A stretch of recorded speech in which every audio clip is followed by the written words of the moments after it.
Dallas, Texas. November 22, 1963. President John F. Kennedy's open-top motorcade glides slowly through Dealey Plaza beneath a flawless blue sky. The roar of the crowd bounces off every brick, every window. Kennedy, relaxed and smiling, waves to the people, never suspecting a thing. Then, out of nowhere, gunshots rip through the air.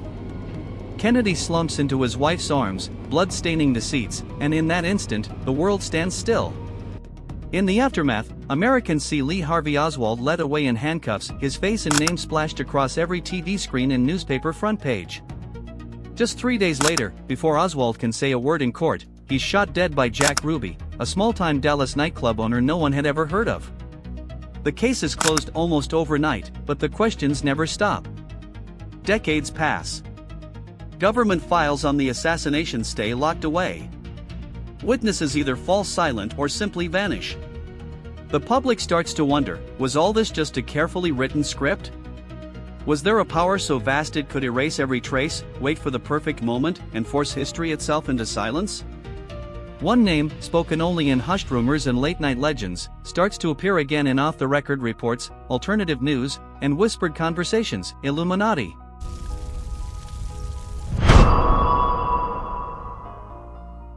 No one knows exactly when the Illuminati began, but their shadow seems to stretch across every turning point in modern history.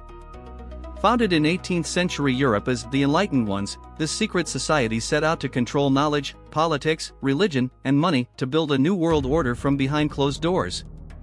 They never step into the spotlight. No names, no faces, just icy traces left behind, the all-seeing eye perched atop the pyramid, the strange circle on the back of every dollar bill, the hidden geometry in Washington, D.C.'s monuments. Those who look closer spot the patterns everywhere: the eye, the unfinished pyramid, the circle, and the number 13 carved into the very foundation of America, engraved in Congress, on Wall Street, and across every bill in your pocket. Some say America isn't just run by presidents, it's marked, stamped, and coded by Illuminati secrets dating back before the first Constitution. And so, generation after generation, whenever America faces a crisis, a revolution, an assassination, a stock market crash, the same name slips from the shadows: Illuminati. In the land of the free, the rumors only grow stronger, especially as more and more people notice. Every big bank, every major media outlet, even the halls of Congress, seem to carry these old, familiar marks. Maybe it's not a coincidence that the most recognized bill on the planet, the US $1 bill, proudly displays the all-seeing eye, the symbol of ultimate, untouchable power. For over 2 centuries, from the birth of the Republic to America's ascension as a global superpower, many believe the Illuminati has crept into the very core of its power structure. They don't ignite wars themselves, but they always know how to turn every conflict into a tool for rewriting the rules of the world. You'll never see their faces on the evening news, yet every major player, presidents, senators, bankers, remains tied to invisible strings running straight through the heart of Washington. In American history, whenever someone dares to push back against this hidden current, blood is spilled, and mysteries deepen, unexplained deaths, vanishing acts. The true name of the puppet master stays hidden, an unspoken fear even at the dinner tables of those who once wrote the Constitution. This deadly challenge imposes upon our society 2 requirements of direct concern, both to the press and to the President. 2 requirements that may seem almost contradictory in tone, but which must be reconciled and fulfilled if we are to meet this national peril. I refer first to the need for far greater public information, and second, to the need for far greater official secrecy. In 1961, Kennedy delivered a speech to the American press that was laced with warnings: "We are opposed around the world by a monolithic and ruthless conspiracy that relies primarily on covert means for expanding its sphere of influence, on infiltration instead of invasion, on subversion instead of elections, on intimidation instead of free choice." Those words were quickly filtered out by the media, but for those who kept the full recording, it stood as the first and only open declaration by a U.S. president against the forces now often called the Illuminati. Going even further, Kennedy became the only president bold enough to challenge the very soul of the secret order's power: money. Executive Order 11110, which he signed in 1963, was nothing short of a bombshell. With this order, Kennedy aimed to take back the authority to issue currency from the Federal Reserve, a body that, in nearly every conspiracy theory, is said to be controlled by Illuminati-linked families, operating outside the oversight of Congress or the American people. Had his plan succeeded, the shadow financial system would have collapsed, and the faceless power brokers would finally have been dragged into the light. But in Washington, this wasn't just a face-off with an anonymous secret society. It was a vast network: senators, judges, tycoons, generals, media moguls, people who might never sit at the same table, but always seemed to align when their highest interests were threatened. In quiet dinners, in the hallways of Congress, behind closed doors in cabinet meetings, no one discussed it openly, but every move to protect the Fed was made silently, consistently. This unspoken consensus was the thickest shield for the Illuminati's order, stronger than any party, stronger than any vote. Every eye in the Capitol was watching Kennedy's every move, not just lawmakers, but the press and powerful lobbies as well. Suddenly, that old support faded. Friends and longtime allies started to keep their distance. Generals, Treasury officials, and banking executives all but vanished from public view, showing up only at hurried, closed-door meetings.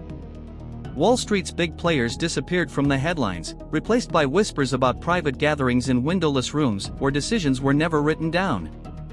At the same time, the national media pivoted with astonishing speed. Instead of praising Kennedy's bold reforms, they ran article after article warning of economic instability, the recklessness of the president, and cracks forming in America's financial system. Major outlets like the New York Times and the Washington Post began to question whether Executive Order 11110 was even constitutional, despite the fact that no one had ever challenged the Fed's power before. But Kennedy didn't stop there. He wanted to lift the veil on America's deepest secrets, demanding the release of information on UFOs, on top-secret military programs, and on shadowy organizations interfering with the democratic process.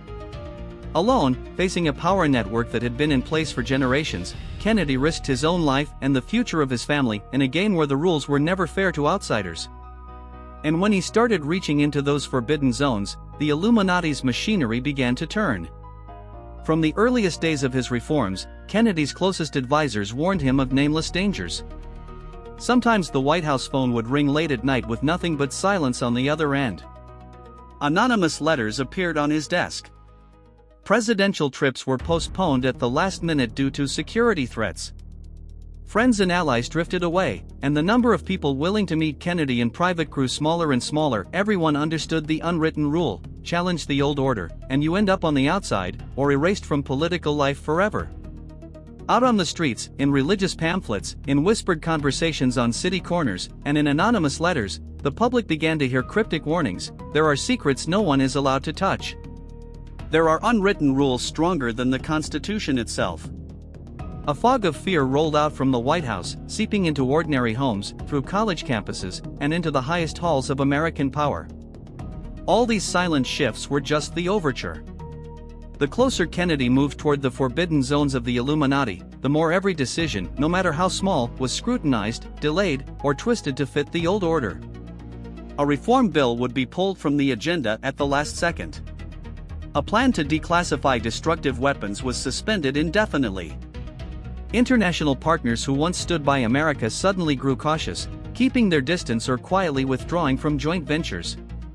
It was in this tense atmosphere that threats began to take shape. The most loyal Secret Service agents were reassigned, the president's daily schedule was shuffled over and over, and crucial trips were suddenly padded with new, unexplained stops. Threat reports, which had always floated around presidents, now flooded in, so much so that security officials were forced to hold closed-door meetings with no public explanation. And yet, surrounded by worried advisors and skeptical allies, Kennedy pressed on. He knew exactly what he was risking, not just his own life, but the future of the Republic itself, the hope that America could finally break free from the grip of powers that had lingered for generations. Deep down, he understood, to touch the soul of the Illuminati, money, deep secrets, global influence, meant the price to pay would go far beyond personal danger. It meant triggering a machine that operated silently, efficiently, and so coldly that, years later, history would only dare to call it fate, accident, or destiny.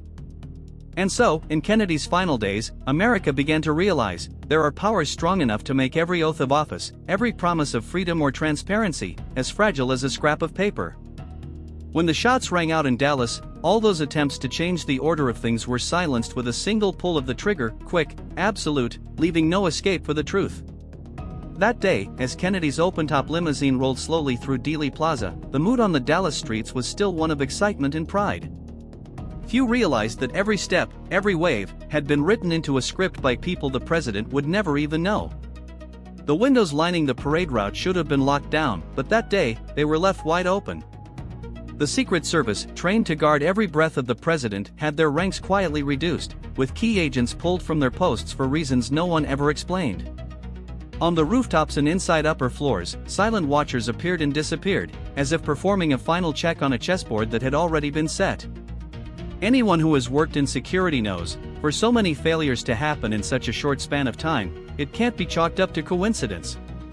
The Illuminati machine, as those in power circles have whispered for years, never needs to show its face.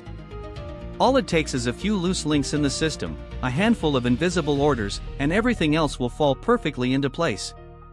That day in Dallas became the perfect stage for a ritual of power, every detail intentional, every move serving the single goal: to crush the last bit of resistance from a president who dared to defy them. To the Illuminati, this wasn't just an assassination. It was a public blood ritual, staged before thousands, broadcast live on television, right in the heart of America, a warning to the world's elite: anyone who breaks the rules, anyone who dares to question the invisible hand, can be erased without mercy. That ruthless transparency is the real power of shadow rule. No one is untouchable, no one is allowed to cross the lines they've drawn. After the shots, America seemed to freeze in place. The public mourned Kennedy, but they were also stunned by how quickly the case was closed. Oswald was arrested in record time, and just days later, Jack Ruby gunned him down in the middle of a police station. That single act didn't just eliminate the only key witness, it cut every remaining thread, plunging the truth into permanent silence. The investigation reports were rushed out, all questions about the invisible hand behind the events swept aside. The media spoke in unison: this was the act of a lone gunman. The files were sealed. Key witnesses vanished or were never heard from again. But for those who lived through it, especially Americans born before the 1950s, the deepest loss wasn't just the death of an idealistic young president. The greater shock was realizing that America, the world's mightiest democracy, could be rendered helpless in a single moment by a power no one dared name. Stories about the Illuminati were no longer dismissed as wild conspiracy, but became the only explanation left for what simply couldn't be explained. How could an entire country, an entire government, be manipulated so easily? From that day on, every president, every politician entering the White House knew, there are things you simply don't touch, boundaries that, if crossed, bring consequences far beyond lost votes or bad headlines. Kennedy's death became an eternal warning about the line between true freedom and the freedom you're allowed to have, a line drawn by those lurking in the wings of history, their hands holding the fate of the nation. Inside the White House, a quiet culture of fear took root. Every president since, regardless of party, has learned to steer clear of sensitive issues like currency, banking, or top-secret defense. Grand reform promises are made only on the campaign trail. In practice, everyone knows where the invisible lines lie. That know-your-place mentality spread through the media, Congress, even the education system, layer upon layer of armor, making Illuminati power all but untouchable, blanketing American life for generations. Afterward, America fell into a long state of shock. The reform projects Kennedy once championed were swiftly halted or quietly redirected. Executive Order 11110, the move that was supposed to be the first real blow to the shadowy power of money, was quietly rescinded, with no public explanation. Every bill printed by the Treasury Department was pulled from circulation. The Federal Reserve, always the centerpiece of Illuminati conspiracies, continued on as before, its power more unshakable than ever. The secrets Kennedy wanted to reveal were locked down tighter than ever. Generals, senior officials, even members of the new administration avoided the topic. Anytime the press or a member of Congress brought up Kennedy's unfinished reforms, the air would instantly go cold. The only answers were silent shakes of the head, or reminders about national stability. Meanwhile, disappearances and strange deaths haunted the next decade. Witnesses, investigators, even people who simply worked near the president. Just a few years later, Robert Kennedy, JFK's own brother, was cut down by gunfire while running for president. Martin Luther King Jr., the voice of freedom and human rights, was assassinated on the balcony of a Memphis hotel. Everyone who dared to stand with real reform was taken out, not by personal enemies, but by a chilling logic. Any hope to change the shadow order would be crushed before it could ever take root. The public was handed thousands of pages of official reports. The thicker the file, the murkier the truth. Some deaths were called accidents, others suicides, and some simply vanished without a trace. Investigations stalled or were sealed away, with thousands of documents stamped classified right into the 21st century, no matter how loudly the public demanded the right to know. On television, talk of the Illuminati, once dismissed as tabloid nonsense, started creeping into mainstream commentary, best-selling books, and primetime documentaries. People began to connect the dots: shadowy financial power, a global banking network, media control, world events, and always, somewhere at the center, the death of Kennedy, a missing piece in a dark puzzle that still blankets America. For Americans 50 and older, those who once believed that electing the right president would always set the country straight, Kennedy's death was a wake-up call. It shattered their faith in democracy's invincibility, leaving deep cracks in every family, every community. The invisible fear that some hidden hand controls everything behind closed doors still haunts the nation to this day. Because in the end, Kennedy's death wasn't just the end of a presidency. It was a chilling warning: in America, sometimes even the truth has to get permission before it can step into the light. What do you think really happened behind Kennedy's death? What truths is history still hiding? Leave your thoughts below. Every comment is a piece of the puzzle that might help shine a light on this shadowy power. If this story made you think, don't forget to like, subscribe, and share with anyone who's ever wondered, who really controls America? Because only when we search together does the truth have a chance to finally come out.